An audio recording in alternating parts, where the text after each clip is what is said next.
सीतारामचन्द्राभ्यां नमः। मंगलमूर्तये श्री हनुमते नमः। वाग्देवतायै श्री सरस्वत्यै नमः।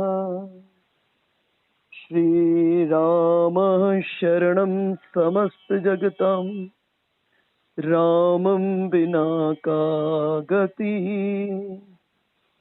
रामेण प्रतिहन्यते कलिमलं, रामाय कार्यं नमः। रामात्रस्यति कालभीमभुजगो, रामस्य सर्वं वशे। रामे भक्तिरखण्डिता भवतु मे, राम त्वमेवाश्रय। राम त्वमेव आश्रय। राम त्वमेव आश्रय।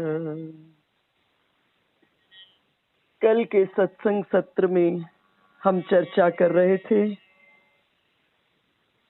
राघवेंद्र सरकार अत्रि मुनि के, अत्रि अनुसुईया जी के आश्रम में पधारे। अत्रि ऋषि ने उनका बहुत स्वागत सत्कार किया,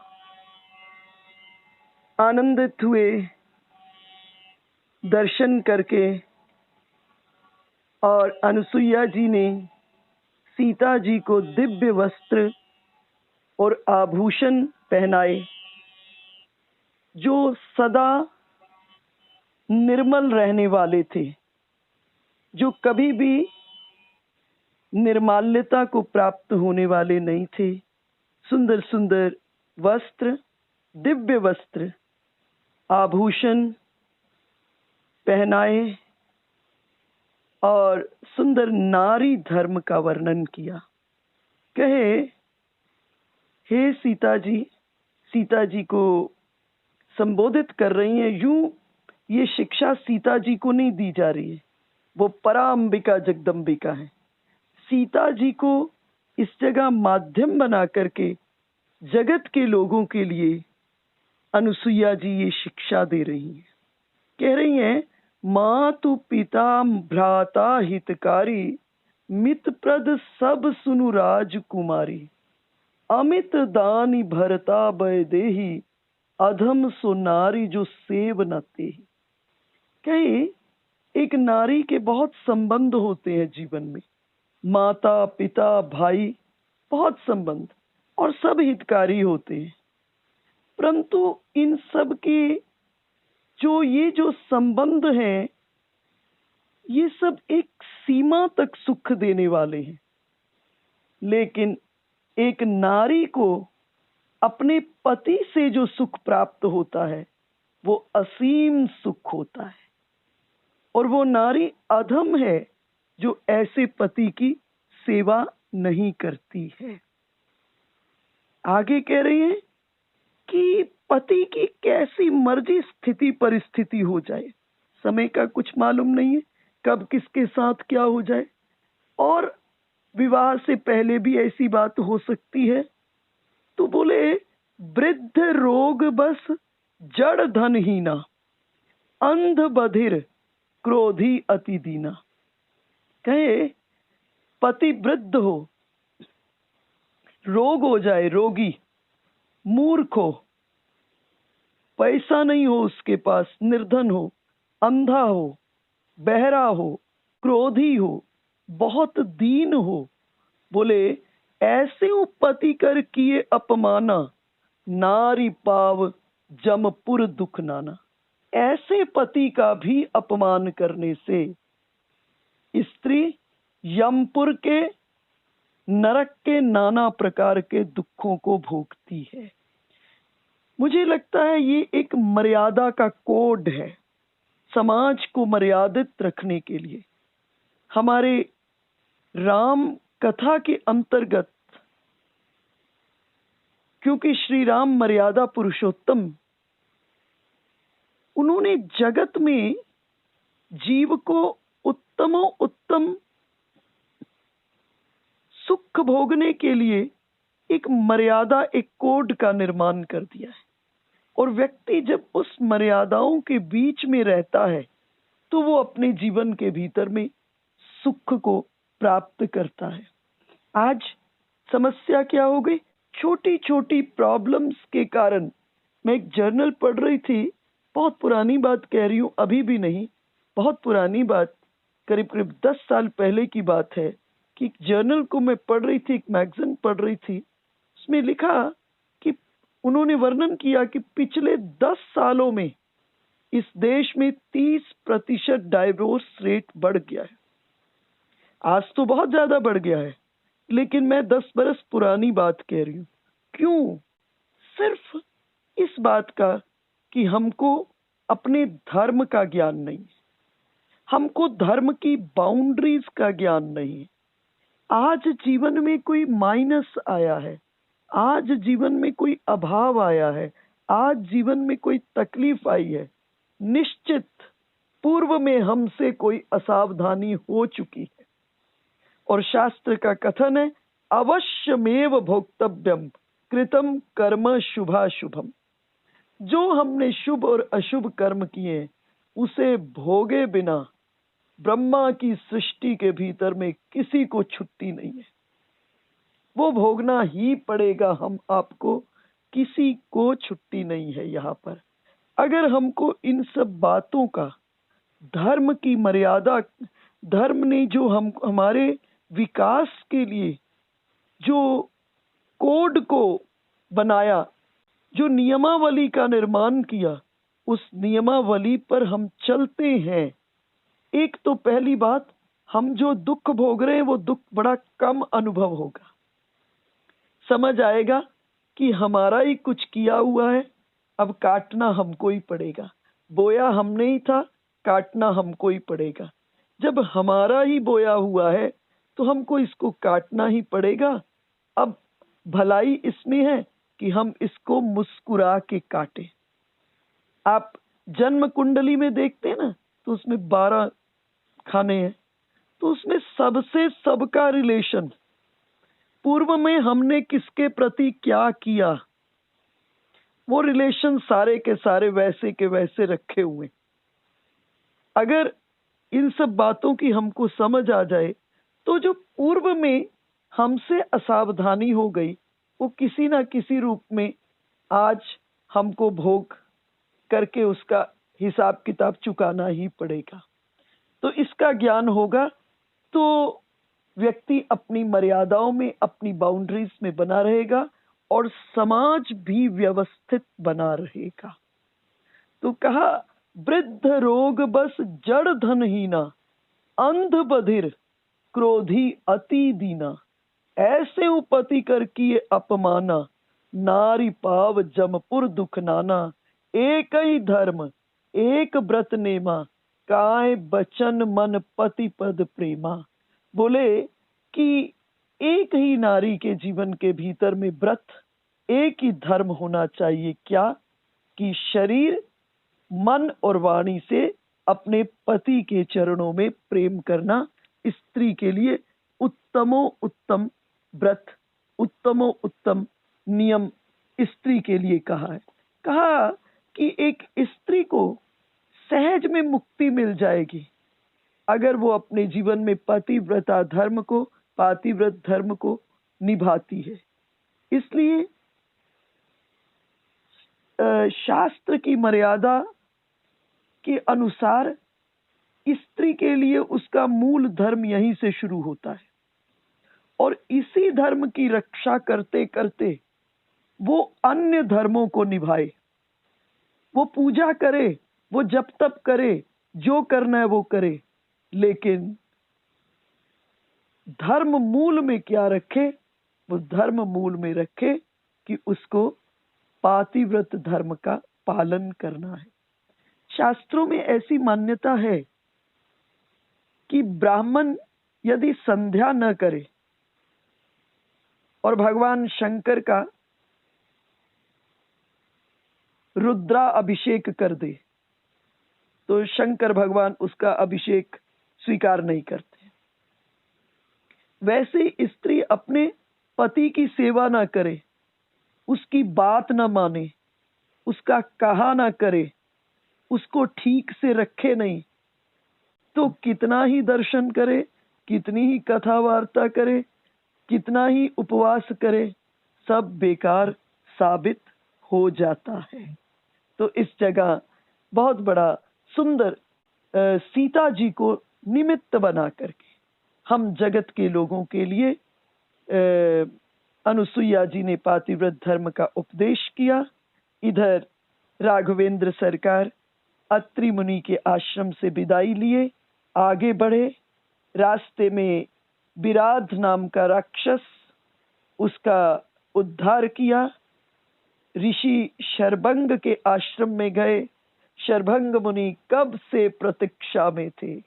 आज श्री राम आए तो उन्हें लगा कि मेरे जीवन में मुझसे जो कुछ भी हुआ, आज उसका फल मेरे सामने में प्रकट हो गया है। श्री राम का दर्शन किए, धन्य धन्य हो गए। और इस जगह आगे प्रस्थान करते हुए कई ऋषि मुनियों से मार्ग में मिलते हैं भगवान। और मार्ग के भीतर में एक जगह पर ढेर अस्थियों को देखे और देखते ही प्रतिज्ञा कर लिए श्री राम कि मैं राक्षसों का विनाश करूंगा। और इससे आगे भगवान चले तो श्री राम के एक बहुत प्रेमी भक्त अगस्त ऋषि के शिष्य सुतीक्ष्ण जी महाराज की कुटी में गए। सुतीक्ष्ण जी महाराज श्री राम के वनवासी रूप से प्रेम करते हैं और निरंतर श्री राम के वनवासी रूप का दर्शन करते हैं, निरंतर दर्शन करते हैं ध्यान के भीतर में श्री राम के वनवासी रूप का। और आज राघवेंद्र सरकार सुतीक्ष्ण मुनि की कुटी में पहुंच गए। ये अगस्त ऋषि के शिष्य हैं और मन क्रम बचन राम पद सेवक, सपने आन भरोस न देवक। मन कर्म और वाणी से श्री राम के चरणों के सच्चे सेवक हैं। सपने आन भरोस न देवक, स्वप्न में भी उन्होंने किसी दूसरे देवता का भरोसा नहीं किया। देखो, आपके जो इष्ट देव हैं, बस एक भरोसो, एक बल, एक आस विश्वास। जो आपके इष्ट देव हैं, जिनको आप मानते हृदय के भीतर में, सब एक है। परमात्मा दो हो नहीं सकते, बस एक ही अनेक रूपों के भीतर में प्रकट हो रहे हैं। तो जो रूप आपको प्रिय लगता है, जिसके साथ आपकी अंतरंग में गहरी प्रीति है, उस रूप पर क्या कर लो, गहरा भरोसा कर लो। और जो भगवान को छोड़कर अन्य किसी का सहारा जीवन में नहीं लेते, त्रिभुवन के ठाकुर उन पर रीझ जाते हैं। कठिनाइयां तो प्रारंभ में आती हैं, भाई अमृत चाहिए तो पहले विष तो पीना ही पड़ेगा। समुद्र हमें कुएं को खोदते हैं तो क्या जल आसानी से प्राप्त हो जाता है? नहीं होता। जब कुआं खोदते हैं तो पहले क्या होता है, पहले मिट्टी कंकर पत्थर निकलते रहते हैं, फिर और खोदते हो, फिर गंदला पानी निकलता है, हम सबको फेंकते जाते, सबको छोड़ते जाते हैं। और लेकिन अंदर भरोसा होता है कि खोदते खोदते जल का स्रोत मिलेगा ही मिलेगा। और खोदते खोदते क्या होता है, बड़ा मेहनत लगता है। खोदते खोदते जैसे ही स्रोत पर पहुंचते हैं, स्रोत फुआरा मारता है और पूरे का पूरा कुआं जो है जल से भर जाता है। अर्थात कठिनाइयां तो आएंगी जीवन के भीतर में, लेकिन अपने इष्ट देव पर अगर हम भरोसा रखेंगे, हमारे इस भाव की ठाकुर जी परीक्षा लेंगे बार बार। और फिर एक क्षण ऐसा आएगा, त्रिभुवन के ठाकुर हम पर रीझ जाएंगे। एक सुंदर दृष्टांत श्रवण करें।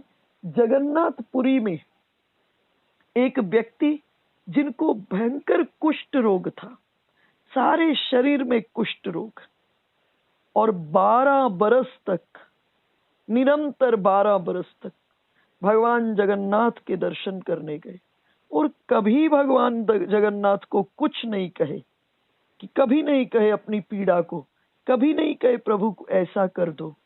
और हर रोज जब वो जाते भगवान जगन्नाथ का दर्शन करने, तो क्या देखते, भगवान जगन्नाथ उनको देखकर मुंह मोड़ लेते। 12 बरस तक ये खेल चला।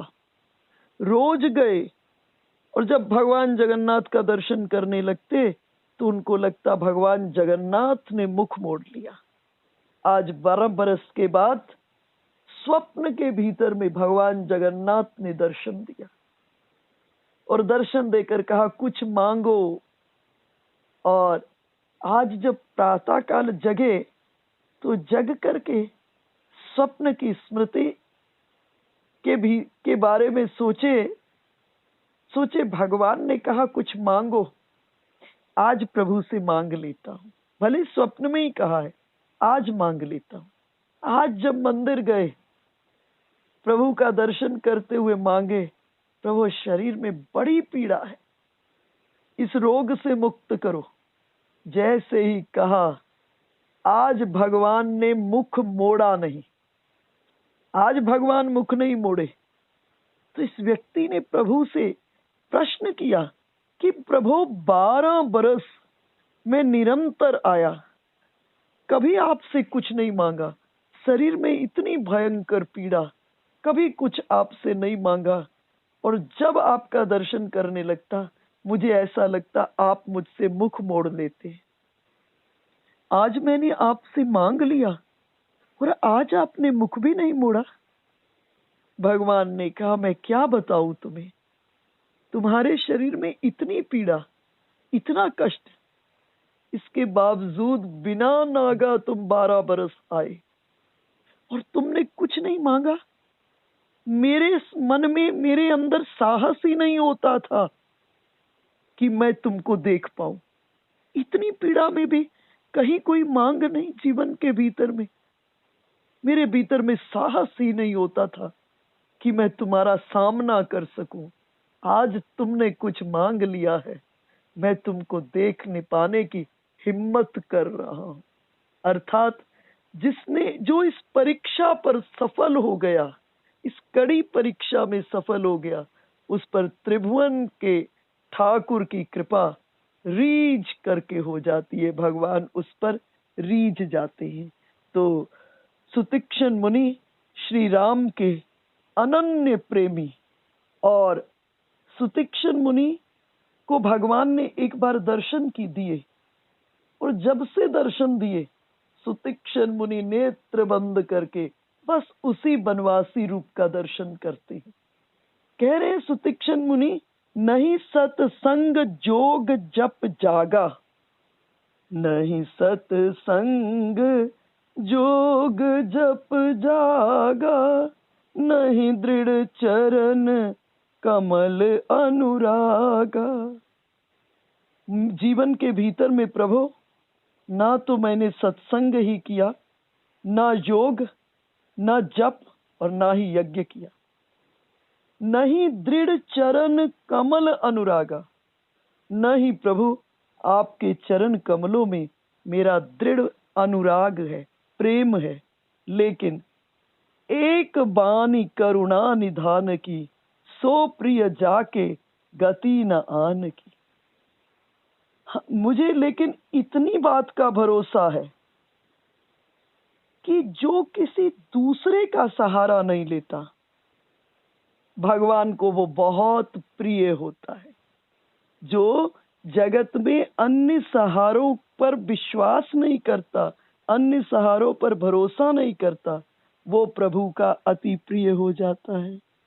और आज भगवान सुतीक्षण मुनि की कुटी के बाहर सुतीक्षण मुनि को देख रहे हैं, और सुतीक्षण मुनि भगवान के बनवासी रूप का दर्शन करते हैं अंतरंग में। और दर्शन करते हुए दिसी अरु विदिसी पंथ नहीं सूझा। को मैं चलहूं कहाँ नहीं बूझा। कबहू क फिरी पाछे पुनि जाई। कबहू क नृत्य करई गुण गाई। कह रहे हैं उनको इस प्रकार से भगवान के बनवासी रूप के दर्शन के भीतर में भाव विह्वल हो रहे हैं, भाव विभोर हो रहे हैं। रास्ता भी उन्हें सूझ नहीं दिखाई दे रहा कि मेरा कौन सा रास्ता है।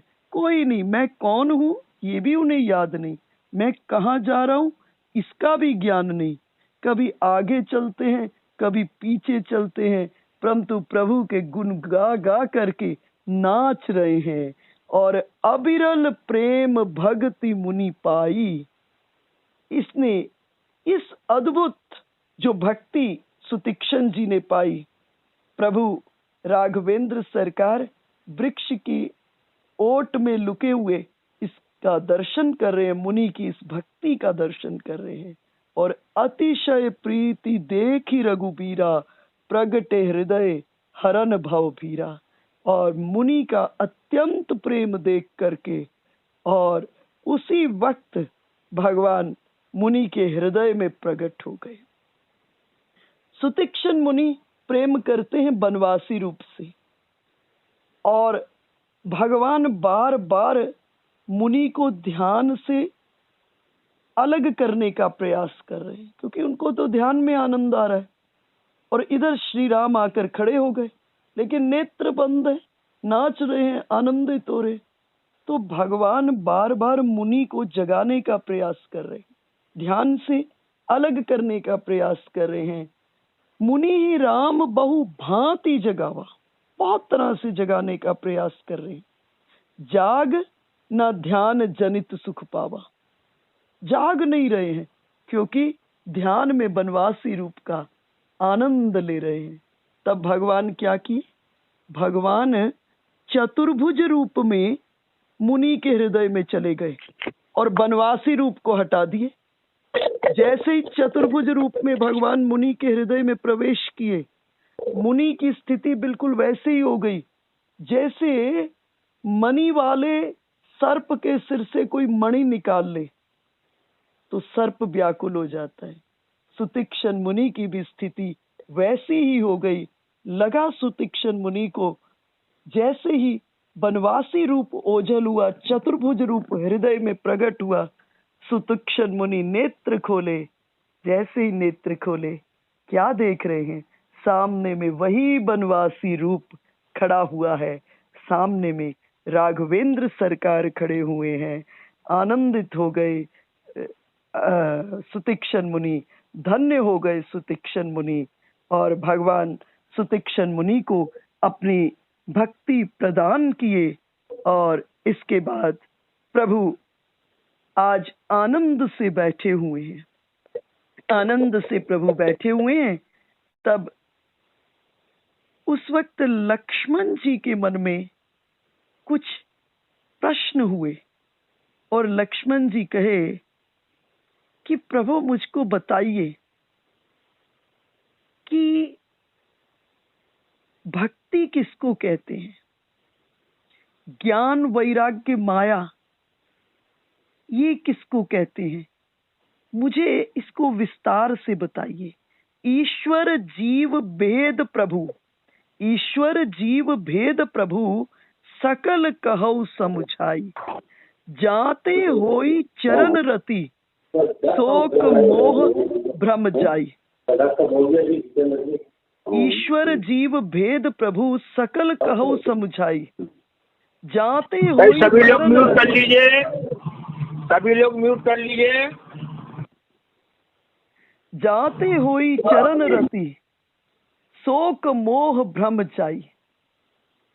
कहे कि प्रभु ईश्वर और जीव, ईश्वर कौन है, जीव कौन है, इसका भेद मुझे समझाकर बताइए, ताकि आपके चरणों में मेरी प्रीति हो और शोक मोह और भ्रम हमारे जीवन में अनेकों बार शोक जन्म ले लेता है, अनेकों बार मोह जन्म ले लेता है और अनेकों बार हम भ्रम में पड़ जाते हैं। तो लक्ष्मण जी भी आज हम सब को इस ज्ञान को प्राप्त कराने के लिए, लक्ष्मण जी तो परम ज्ञानी हैं, लेकिन हम सब को उपदेश दिलाने के लिए श्री राघवेंद्र सरकार के चरणों में निवेदन कर रहे हैं कि प्रभु ये भेद मुझे बताओ। और मानस के भीतर में इसे श्री राम गीता कहा गया है, इसे श्री राम गीता कहा गया है। तो लक्ष्मण जी का प्रश्न क्या है? प्रश्न है, प्रभु मुझे ईश्वर और जीव का भेद बताइए, जिससे आपके चरणों में मेरी प्रीति हो जाए और शोक, मोह और भ्रम ये नष्ट हो जाए। देखो, ईश्वर और जीव के भीतर में क्या अंतर है, पहला समझिए। ईश्वर व्यापक है, अर्थात कण कण के भीतर में है, और हम क्या हैं? व्याप्त हैं, बस जहां है वहीं है। आप ग्वालियर में हैं तो ग्वालियर में है, आप सोनी जी जयपुर में है तो जयपुर में है, जो सिरसा में है वो सिरसा में है, जो जहां है वो वहीं पर है। लेकिन ईश्वर क्या है? वो कण कण के भीतर में है। तो ईश्वर व्यापक है, हम व्याप्त हैं। वो मायापति है, हम माया के अधीन हैं। वो सर्वशक्तिमान है, हमारी शक्ति सीमा के भीतर में है।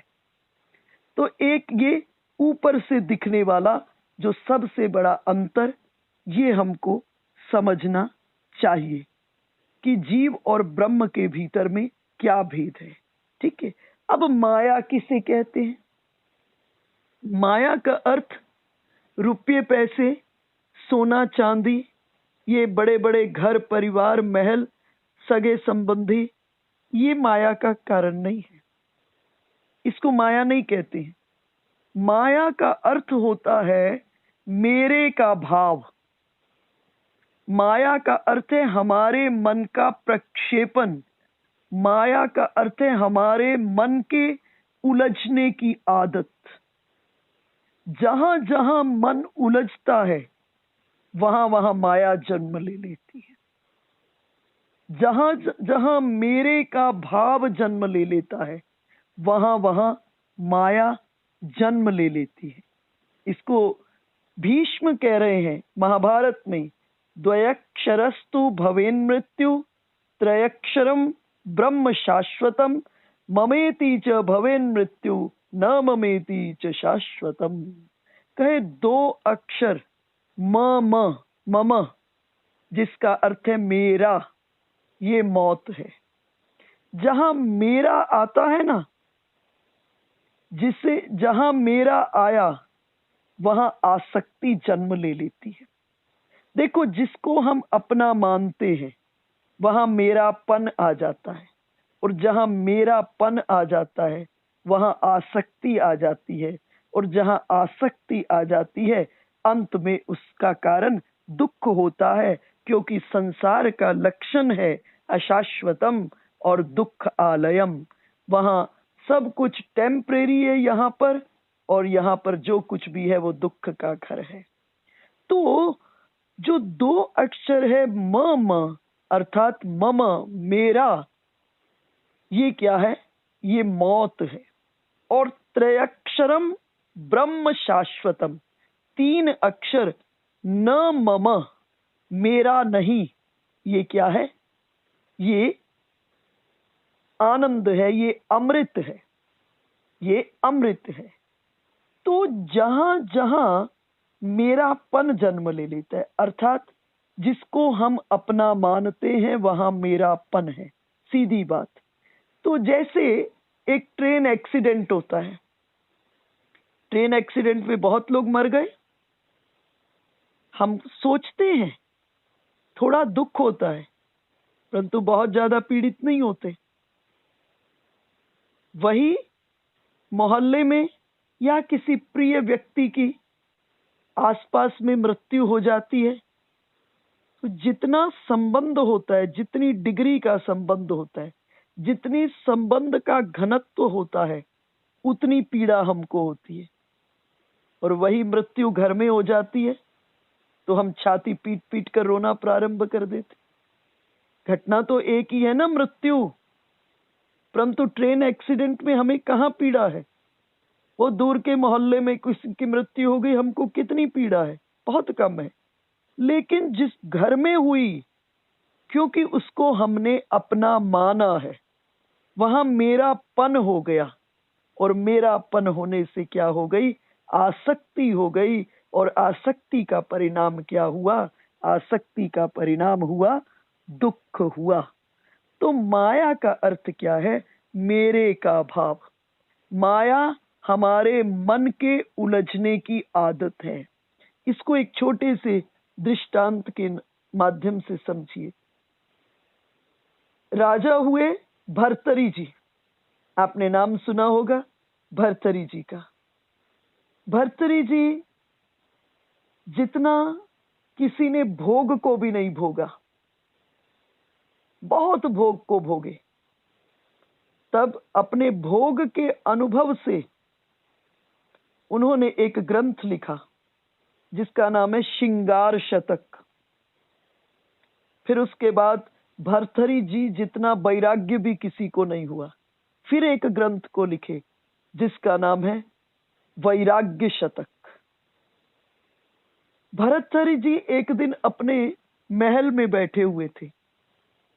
उसी वक्त एक साधु आए और साधु ने अपने झोले से एक फल निकाला, भर्तरी को दिया, कहा ये अमर फल है, ये अमर फल है, इसको खा लो, आप अमर हो जाओगे। साधु चले गए।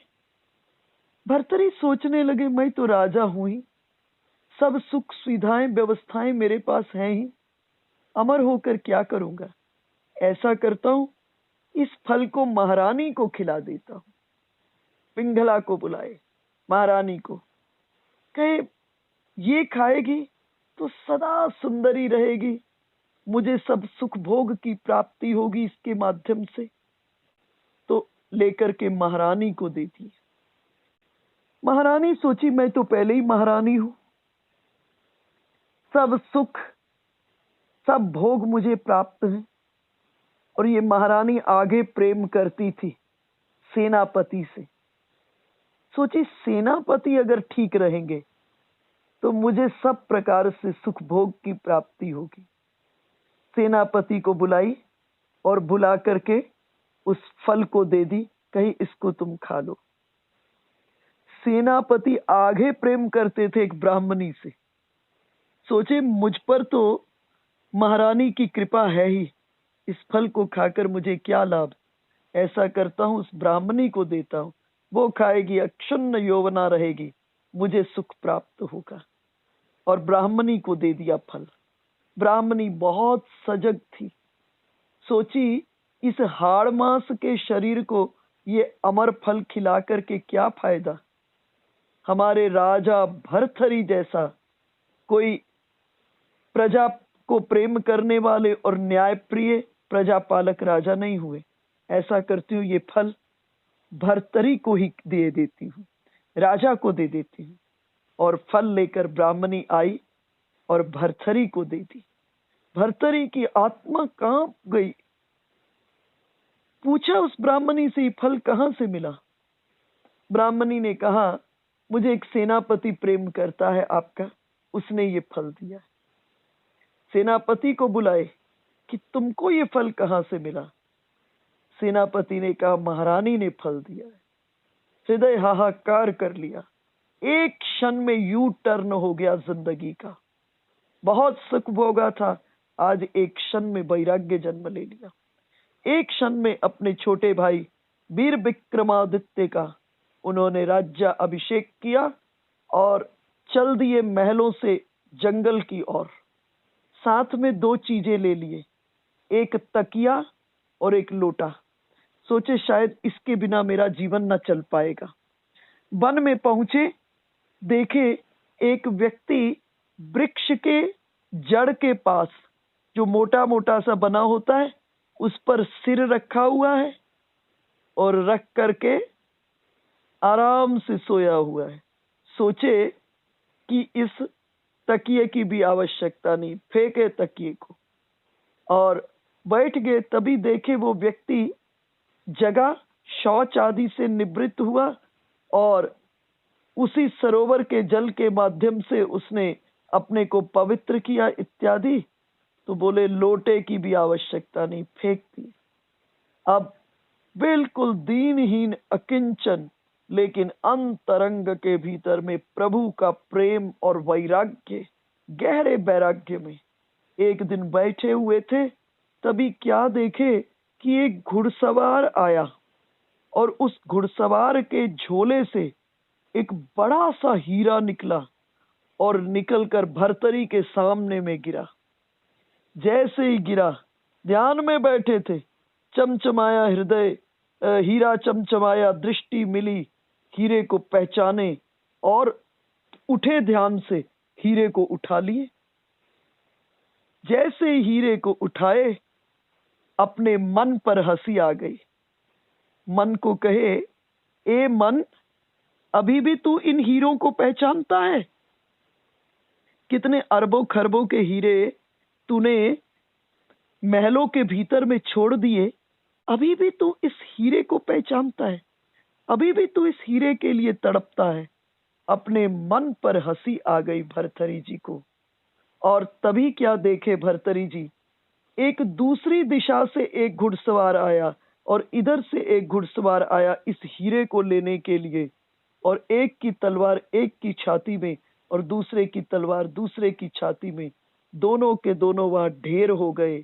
सोचने लगे भर्तरी, इन दो को खबर भी नहीं, हीरे को खबर भी नहीं, ये दो यहाँ शहीद हो गए। अपने मन पर हंसी आ गई। और जिस दिन जीव को अपने मन पर हंसी आती है, अभी तक हम दूसरों पर हंसते हैं, जिस दिन इस मन के तड़पने पर हंसी आ जाएगी, उस दिन हम मन से मुक्त हो जाएंगे। और जिस दिन हम मन से मुक्त हो जाएंगे, उस दिन हम माया से मुक्त हो जाएंगे। माया से मुक्त होने के लिए आवश्यक है मन से मुक्त हो जाए। और जिस दिन मन से मुक्त हुए, उस दिन किससे मुक्त हुए? माया से मुक्त हो गए। और जिस दिन माया से युक्त हो गए, उस दिन सदा सदा के लिए शाश्वत से युक्त हो गए। और जिस दिन सदा सदा के लिए शाश्वत से युक्त हो गए, उस दिन सदा सदा के लिए परमानंद के भीतर में निमग्न करने लगे, परमानंद के भीतर में प्रवेश कर गए। और लक्ष्मण जी ने कहा कि भैया मुझे ये समझाओ क्या भेद है। और भगवान ने कहा ठीक है लक्ष्मण, मैं थोड़े में ही कह देता हूं, लेकिन सुनऊ तात मति मन चित लाई। लेकिन लक्ष्मण, मन और चित्त, मन चित्त और बुद्धि, इन तीनों को जोड़कर सुनना, सिर्फ एक से नहीं सुनना। मन, चित्त और बुद्धि तीनों को लगाकर सुनना। और सुनो, मैं अरु मोर तोर तय माया, मैं और मेरा, तू और तेरा, यही मेरा है, यही माया है। मैं और मेरा, तू और तेरा, यही माया है। जिस दिन मेरा और तेरा दोनों गए, उस दिन क्या बचा? उस दिन केवल ईश्वर बचा। जिस दिन मेरा भी गया और तेरा भी गया, उस दिन क्या बचा? उस दिन केवल ईश्वर बचा। और यही जो मेरा और तेरा रूपी माया है, इसी ने पूरी सृष्टि को अपने बस में किया हुआ है। इसी ने समस्त जीवों को अपने वश में किया हुआ है। श्री राम कहे सुनो लक्ष्मण, गो गोचर जहां मन लग जाई, सो सब माया जाने भाई। गो कहते हैं इंद्रियों को, गोचर कहते हैं इंद्रियां जितनी दूर तक जा सकती हैं। आंख जितनी दूर तक देख सकता है, कान जितनी दूर तक सुन सकते हैं, पांव जितनी दूर तक गमनागमन कर सकता है, जितनी इंद्रियां हैं जितनी दूर तक जा सकती हैं, प्लस प्लस जोड़ मन, प्लस मन, ये किसका रेंज है? बोले ये माया का रेंज है। सो सब माया जाने भाई, ये किसका रेंज है? माया का रेंज। इसीलिए अभी मैंने आपसे कहा कि माया से मुक्त होना है तो मन से मुक्त होना पड़ेगा। तो गोचर जहां मन लग जाई, सो सब माया जाने भाई। ते ही कर भेद सुनऊ तुम सोऊ। अब इस माया का भेद सुनो। क्या? ये माया दो प्रकार की है, एक विद्या माया है और एक अविद्या माया है। जिस समय श्री कृष्ण रास लीला करने लगे तो किस माया को लिए? किस माया को लिए?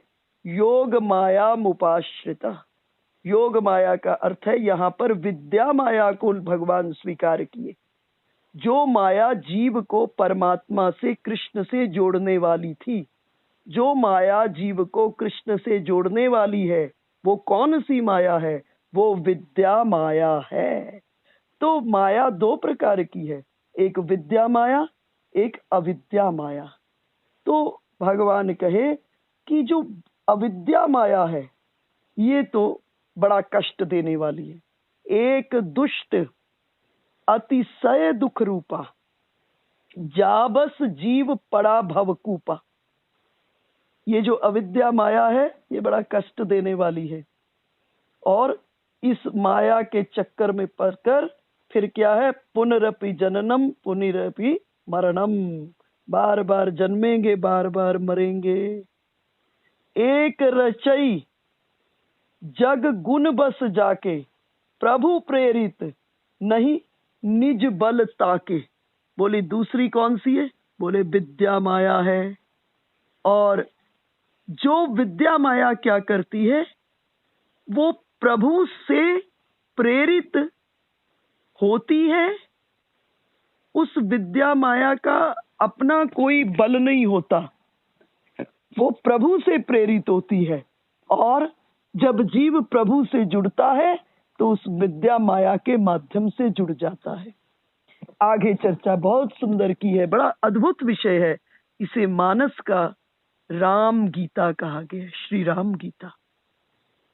कह रहे हैं ज्ञान मान जहां एकौ नाही, ज्ञान मान जहां एकौ नाही, देख ब्रह्म समान सब माही। बोले वास्तव में ज्ञान क्या है? ज्ञान क्या है?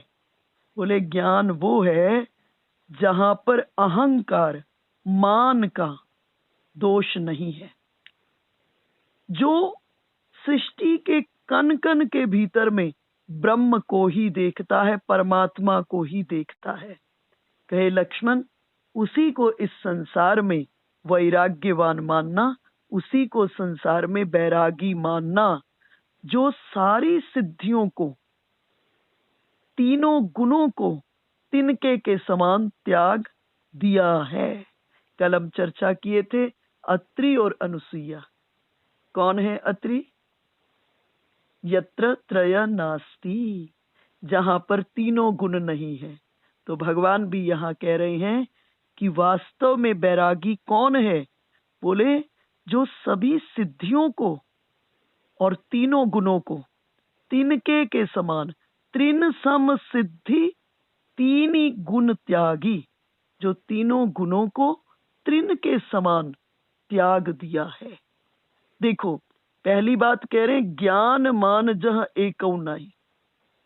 वास्तव में ज्ञान वही है जिसके भीतर में जरा भी मान नहीं है, जरा भी अहंकार नहीं है। और उस अहंकार नहीं है, उसका पता कैसे चलेगा? बोले वो कण कण के भीतर में केवल भगवान को ही देखेगा। जो वो केवल कण कण के भीतर में ब्रह्म को ही देखेगा। जब तुलसीदास जी से पूछा गया बताओ तुम्हारे राम कहाँ हैं, तो तुलसीदास जी ये नहीं कहे कि मेरे राम अवध में हैं। तुलसीदास जी ये नहीं कहे कि मेरे राम दशरथ कुमार हैं। तुलसीदास जी क्या कहे? सिया राम मैं सब जग जानी, करहु प्रणाम जोरी जुग पानी। मेरे राम कहाँ हैं? बोले मेरे राम कण कण के भीतर में। सारा संसार मेरा राममय है, सिया राम मैं सब जग जानी, पूरी सृष्टि के भीतर में मेरे सिया राम है। और ये घटना तुलसीदास जी के जीवन में कब संभव हुई? तुलसीदास जी एक दिन अपनी कुटी के बाहर बैठे थे और उसी वक्त हनुमान जी आए। हनुमान जी ने पूछा, बाबा प्रभु के लिए कोई संदेश इत्यादि देना चाहते हो? तुलसीदास जी प्रसन्न हो गए। देखो, अगर राम जी से मिलना है तो इसमें हनुमान जी की बहुत बड़ी भूमिका है। राम जी से मिलना चाहते हो, राम जी का दर्शन करना चाहते हो, तो एक काम पहला कर लो, हनुमान जी की उपासना कर लो, हनुमान जी को प्रसन्न कर लो। अब हनुमान जी कैसे प्रसन्न होते हैं? हनुमान चालीसा पढ़कर नहीं। हनुमान जी कैसे प्रसन्न होंगे? हनुमान जी प्रसन्न होंगे, हनुमान जी को सुंदर गद्दी पर बिठाइए और उनको राम कथा सुनाइए। रामचरित सुनिबे को रसिया, राम कथा को सुनने के रसिक हैं। और जब राम कथा को सुना देते हैं तो हनुमान जी तृप्त हो जाते हैं, आनंदित हो जाते हैं और जीव की सभी कामनाओं को पूर्ण कर देते हैं, जागतिक जगत की, और उससे ऊपर राम जी से मिला देते हैं। तो हनुमान जी को अगर प्रसन्न करना है तो क्या करो? उनको सुंदर आसन पर बिठाओ, गद्दी पर बिठाओ और उन्हें थोड़ी देर राम कथा सुनाओ। थोड़ी देर राम कथा रोज सुनाओ। हनुमान जी सहज में ही प्रसन्न हो जाएंगे। भाई, हनुमान चालीसा का पाठ तो आप अपनी कामनाओं की पूर्ति के लिए करो, अपने मंगल के लिए करो, लेकिन अगर हनुमान जी को प्रसन्न करना है तो उन्हें राम कथा के माध्यम से ही आप प्रसन्न कर सकते हो, राम दर्शन के लिए। और आज तुलसीदास जी गदगद हो गए। हनुमान जी को कहे, प्रभु से निवेदन कर दो कि वो मुझे दर्शन दे। और हनुमान जी क्या किए? तुलसीदास जी की जो हृदय की कामना, प्रभु दर्शन की कामना थी, उस एप्लीकेशन को राम जी के सामने में रख दी। और राम जी को बड़ा आनंद आता है हनुमान जी के कार्य को, हनुमान जी के आदेश को पालन करने में राम जी को आनंद आता है। इसीलिए तो कह दिए थे, धनिक सो पत्र लिखाओ। हनुमान तुम धनी हो, मैं तुम्हारा कर्जदार हूं। तो हनुमान जी को बड़ा आनंद आता है, राम जी को बड़ा आनंद आता है। तो इस जगह जब ये लिखा, सामने में निवेदन किया तुलसीदास जी के भाव को, श्री राम जी और लक्ष्मण जी सुंदर घोड़ों पर बैठकर तुलसीदास जी की कुटी के सामने से निकले। तुलसीदास जी ने जैसे ही दर्शन किया, लगा कोई ऐसा है जिसके साथ मेरा जन्मों जन्मों का संबंध है, कोई ऐसा है जो मेरे प्राणों के भीतर में रचा बसा है। दर्शन प्राप्त हुए लेकिन चूक गए, मुलाकात पूरी ना हो पाई। श्री राम लक्ष्मण दर्शन देकर चले गए। हनुमान जी आए। हनुमान जी ने पूछा, बाबा दर्शन हो गए प्रभु के? तुलसीदास जी कहे, दर्शन तो हो गए। दर्शन किया, लगा कोई ऐसा है जिसके साथ मेरा जन्मों जन्मों का संबंध है। दर्शन तो हो गए लेकिन मुलाकात पूरी नहीं हो पाई, लेकिन मुलाकात पूरी नहीं हो पाई। एक बार पुनः चरणों में मेरा आपके निवेदन है, प्रभु से आग्रह कर दे कि अनुग्रह की वृष्टि करें, कृपा की वृष्टि करें, एक बार पुनः दर्शन दे। हनुमान जी राम जी के से फिर आग्रह किए कि प्रभु तुलसी के ऊपर में अनुग्रह की वृष्टि करें, कृपा की वृष्टि करें। और आज उस दोहे से परिचित हो चित्रकूट के घाट पर भई संतन की भीड़, तुलसीदास चंदन घिसे, तिलक देत रघुबीर। आज घाट पर बैठे हुए चित्रकूट के, और जल के भीतर में, मंदाकिनी के जल के भीतर में अपना प्रतिबिंब देखते हुए तिलक कर रहे थे। और आज जैसे ही तिलक करने लगे, वो प्रतिबिंब जब अपना देख रहे थे, सामने में राम जी प्रकट हो रहे हैं। राम रूप का दर्शन करते ही गदगद हो गए, रोम रोम रोमांचित हो गए। जो चंदन घिस रहे थे वो छूट गया हाथ से। राम रूप का दर्शन करते करते भाव विह्वल हो गए। राघवेंद्र सरकार उसी चंदन को अंगूठे पर उठाए और उठाकर तुलसीदास जी की मूर्धा पर जोर से दबाकर लगाए। जो थोड़ा मोड़ा संसार बसा था, जो थोड़ा मोड़ा मेरापन था, जो थोड़ा मोड़ा तेरापन था, जब भगवान अंगूठे से दबाए, मेरा और तेरा निकल गया। जहां जहां से निकल गया, वहां वहां से राम भीतर चले गए और सारा संसार तुलसीदास जी के लिए दर्पण हो गया, आईना हो गया। देखो, संसार में हमारी बुद्धि इसलिए फिसलती और मचलती है क्योंकि संसार में डिग्री ऑफ वेरिएशन है, थोड़ा थोड़ा। आप मुझे बहुत अच्छे लगे, आपसे प्यारा कोई और मिल गया, आप छूट गए। अब उनसे भी प्यारा कोई मिल गया तो दोनों छूट गए। परंतु ठाकुर जी से तो सुंदर कोई और है ही नहीं, ठाकुर जी से तो मीठा कोई और है ही नहीं, ठाकुर जी से बड़ा कोई अकारण करुणा वरुणालय है ही नहीं। और आकर के ठाकुर कहाँ बैठ गए? तुलसी के हृदय में बैठ गए। अब संसार में जितने रूप थे, तुलसी को कोई दिखाई नहीं दे। क्या हो गया? क्योंकि परम रूप तो हृदय में आकर बैठ गया, परम आनंद तो हृदय में आकर बैठ गए। तुलसी जहां भी देखें, जिसको भी देखें, लगे सामने में दर्पण दर्पण दर्पण, और अपने हृदय में बैठे राम उस दर्पण पर प्रतिबिंबित हो रहे हैं।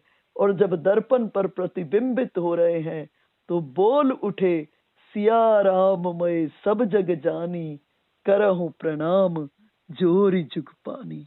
अर्थात वास्तविक ज्ञान यही है कि हमको कोई दूसरा दिखाई ही ना दे। हमको कन कन और शन शन के भीतर में कौन दिखाई दे? राम दिखाई दे, हमारे इष्ट देव का दर्शन हो जाए। और श्री राम आगे वर्णन करते हुए कह रहे हैं, माया ईस न आप कहूं, जान कहिए सो जीव, बंद मोक्ष प्रद सर्ब पर, माया प्रेरक सीब। बोले, जो माया को, ईश्वर को और अपने स्वरूप को नहीं जानता, जो माया को नहीं जानता, ईश्वर को नहीं जानता और अपने आप को नहीं जानता, बोले वो जीव है। जीव की डेफिनेशन क्या कह दी श्री राम ने? जीव की परिभाषा कर दी कि जो माया को नहीं जानता, जो ईश्वर को नहीं जानता और जो अपने स्वरूप को नहीं जानता, सो कौन है? सो जीव है। और जो कर्मों के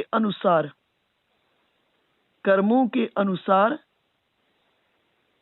सारी सृष्टि को मोक्ष और कर्म के बंधन में पड़े हुए जीव को कर्मों का फल देने वाला है, जो सबसे परे है और जिससे वो माया निकली है, और जो माया का प्रेरक है वो कौन है? ईश्वर है।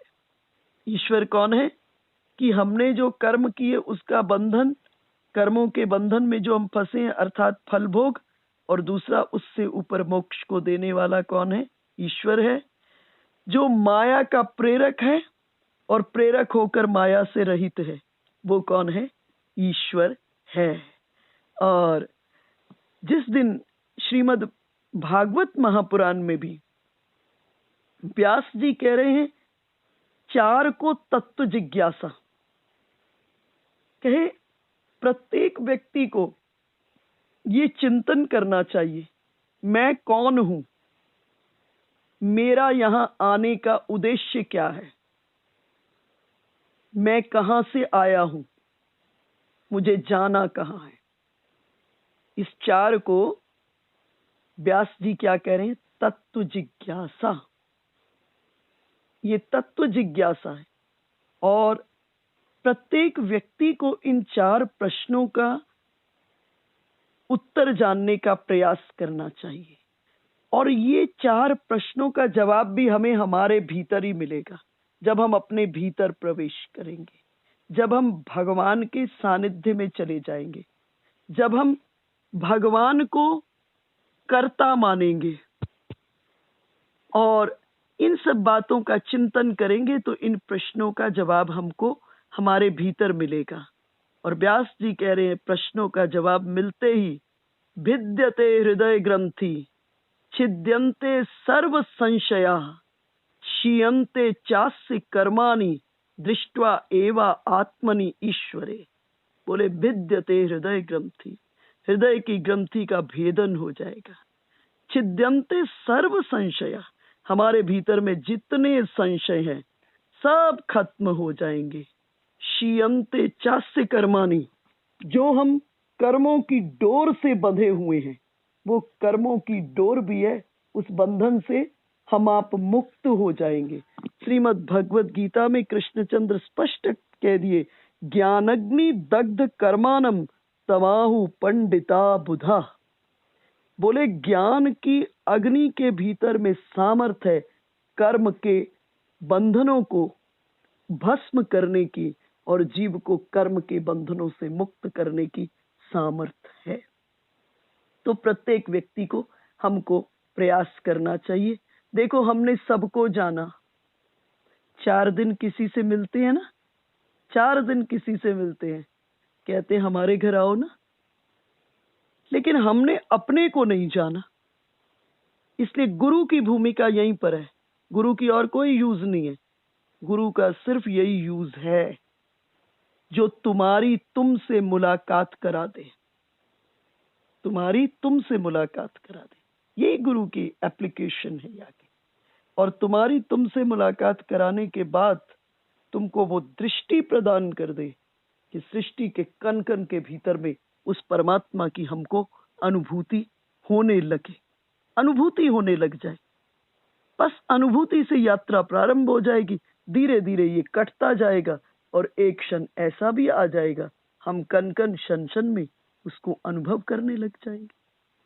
श्री राम लक्ष्मण को कहे, सुनो लक्ष्मण, धर्म ते बिरति जोग ते ज्ञाना, ज्ञान मोक्ष प्रद वेद बखाना, जाते बेगी द्रवऊ में भाई, सो मम भगति भगत सुखदाई। बड़ा सुंदर कहे, बोले धर्म के आचरण से वैराग्य जन्म लेता है और योग से ज्ञान होता है, और जो ज्ञान है वो मोक्ष को देने वाला होता है। ये वेदों का विषय है। लेकिन मैं जिससे प्रसन्न होता हूं, श्री राम कह रहे हैं, मैं जिससे प्रसन्न होता हूं वो मेरी भक्ति है, और मेरी भक्ति मेरे भक्तों को सुख देने वाली है। अब आगे बड़ी प्यारी बात कह दी, कहे सो स्वतंत्र अवलंब न आना। वो जो मेरी भक्ति है स्वतंत्र है, उसे किसी चीज की आवश्यकता नहीं है, किसी ज्ञान, किसी व्याज्ञान, किसी अन्य साधन की आवश्यकता नहीं है, उसे कोई कर्म, कोई योग, किसी की आवश्यकता नहीं है। मेरी जो भक्ति है वो बिल्कुल स्वतंत्र है। सो स्वतंत्र अवलंब न आना, ते ही आधीन ज्ञान विज्ञाना। मेरी भक्ति के कंट्रोल के भीतर में, के अंडर में अधीन है कौन? ज्ञान और विज्ञान। और भक्ति तात अनुपम सुख मूला। हे लक्ष्मण, भक्ति सभी सुखों का मूल है, जड़ है। भक्ति सभी सुखों का मूल है, जड़ है। और वो भक्ति कब मिलती? राम कह रहे हैं, मेरी भक्ति किसी चीज के अधीन नहीं है, सो स्वतंत्र अवलंब न आना, उसे अन्य किसी चीज की आवश्यकता नहीं है, वो इंडिपेंडेंट है, किसी अन्य फैक्टर पर डिपेंड नहीं कर रही है। और मेरी भक्ति के अधीन ज्ञान और विज्ञान है, मेरी भक्ति के अधीन ही ज्ञान और विज्ञान है। और वो मेरी भक्ति कैसे प्राप्त होगी? श्री राम कहे, भक्ति तात अनुपम सुख मूला। जो भक्ति है सभी सुखों की मूल है, जड़ है। और मिला ही जो संत होई अनुकूला। उस भक्ति की प्राप्ति कब होगी? बोले भक्ति की प्राप्ति तब होगी जब संत अनुकूल हो जाएंगे, अर्थात जब संत प्रसन्न हो जाएंगे। कोई संत रीझ जाएंगे, और जब वो रीझ जाते हैं तो क्या दे देते हैं? निज ठाकुर जी की जो परम प्रेममयी भक्ति है, प्रसन्न होकर रीझ करके संत क्या दे देते हैं? भगवान के चरणों की भक्ति प्रदान कर देते हैं। देखो, देवऋषि नारद पूरे जीवन में केवल 4 शिष्य किए, 2 बूढ़े 2 बच्चे। बूढ़े में व्यास और वाल्मीकि दोनों देवऋषि नारद के शिष्य हैं, और बच्चे में ध्रुव और प्रहलाद। और इन चारों से ही हमारे पूरे अध्यात्म की बगिया खिली है, इन्हीं चारों के द्वारा। अर्थात मिला ही जो संत होई अनुकूला। जब संत अनुकूल हो जाते हैं तो भगवान की भक्ति प्राप्त हो जाती है। और अब ये भक्ति कैसी होनी चाहिए, श्री राम आगे वर्णन कर रहे हैं। कह रहे हैं कि प्रथम ही विप्र चरण अति प्रीति। अब इस भक्ति को समझना पड़ेगा और भगवान के दृष्टिकोण से समझना पड़ेगा। देखो, भक्ति की कभी भी कोई व्यक्तिगत व्याख्या न करे। भक्ति की जब भी व्याख्या हो वो भगवान के दृष्टिकोण से मिलकर होनी चाहिए। आज समाज में यही गड़बड़ी हो गई है, लोग अपनी व्यक्तिगत व्याख्या करनी शुरू कर दिए हैं, इसलिए भक्ति अपने सही स्वरूप से इधर उधर हो गई।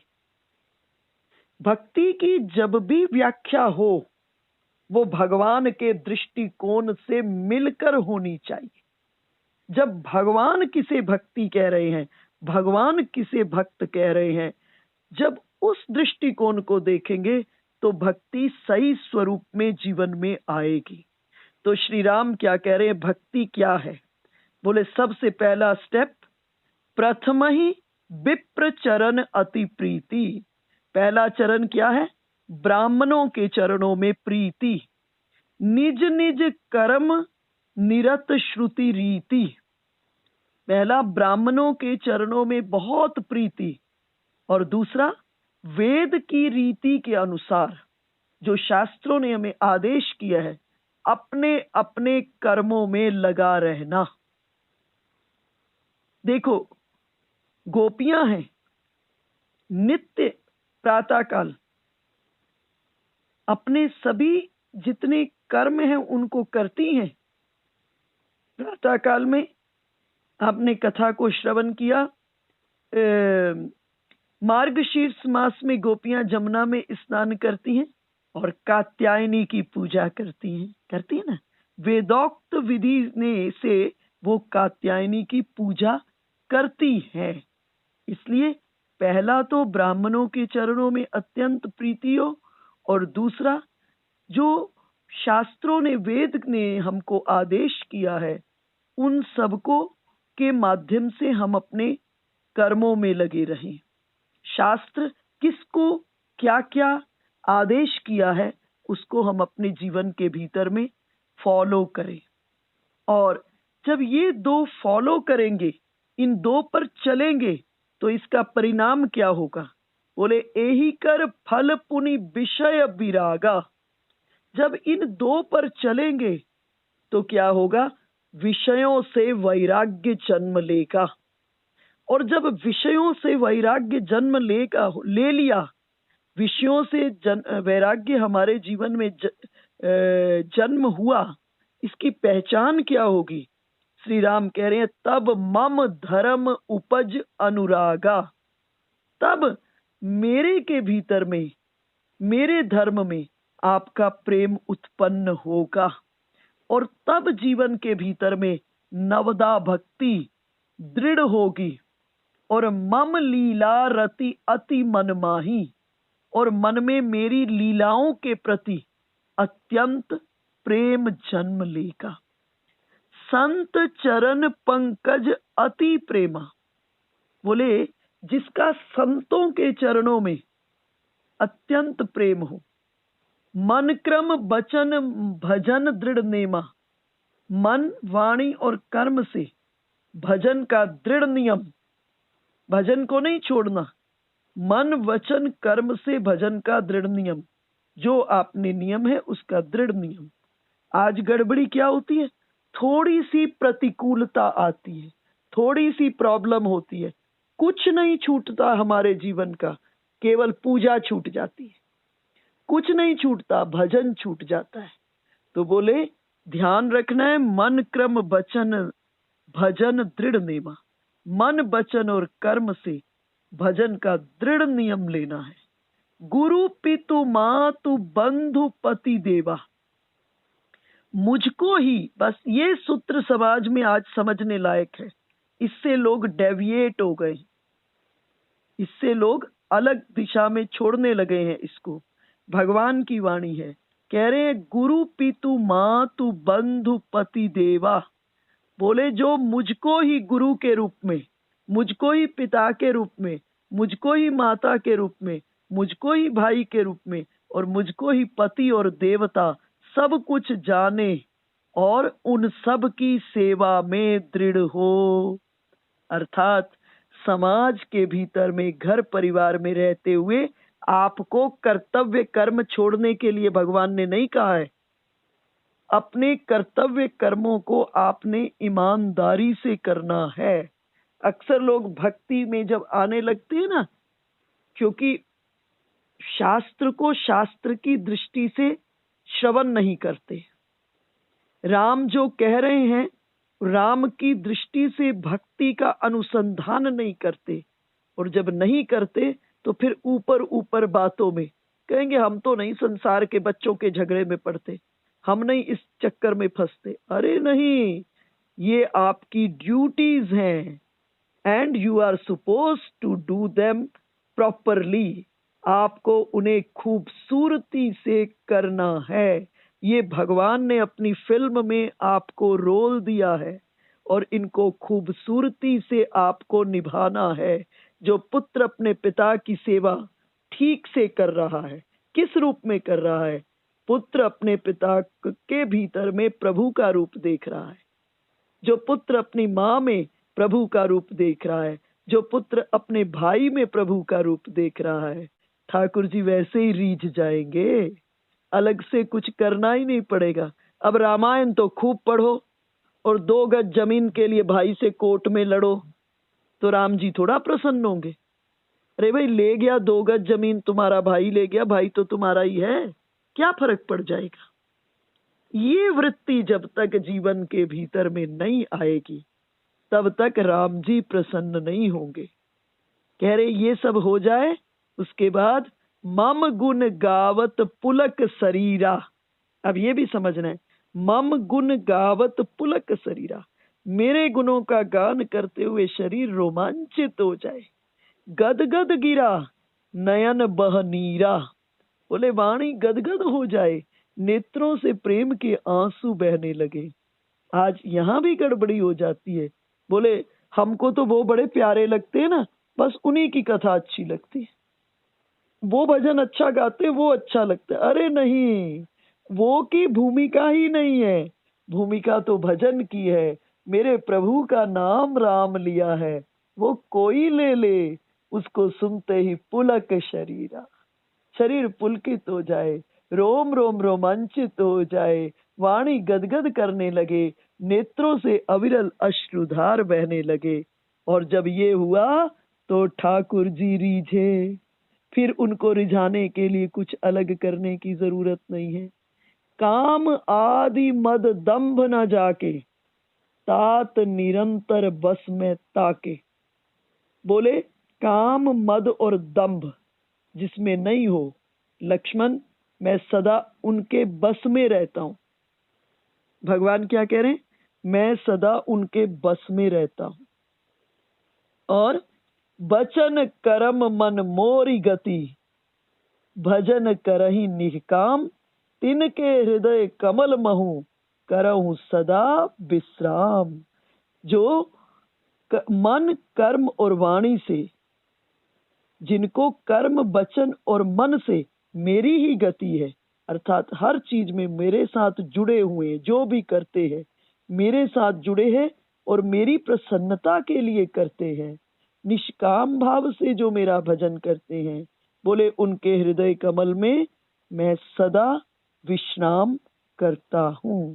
इसलिए अगर चाहते हो कि भगवान हृदय में निवास करें, अगर भगवान हमारा लक्ष्य है, अगर हम भगवान को प्रसन्न करना चाहते हैं, तो ये चीजें जो भगवान ने कही है ना, उनको अपनी प्रैक्टिस में ले आओ, अपने व्यवहार में ले आओ। कुछ और नहीं करना। जैसे ही व्यवहार में आएंगी, ठाकुर जी आपके सामने में है, तो आप ही के भीतर में, वो ना होते तो ये शरीर ही नहीं रहता, परंतु जो हैं वो प्रकट हो जाएंगे और अनुभव जीवन में हो जाएगा। और लक्ष्मण जी ने ये सुना, लक्ष्मण प्रभु चरणनि सिरुनावा, आनंदित हो गए भगवान के चरणों में, उन्होंने अपना सिर नवाया, प्रसन्न हो गए।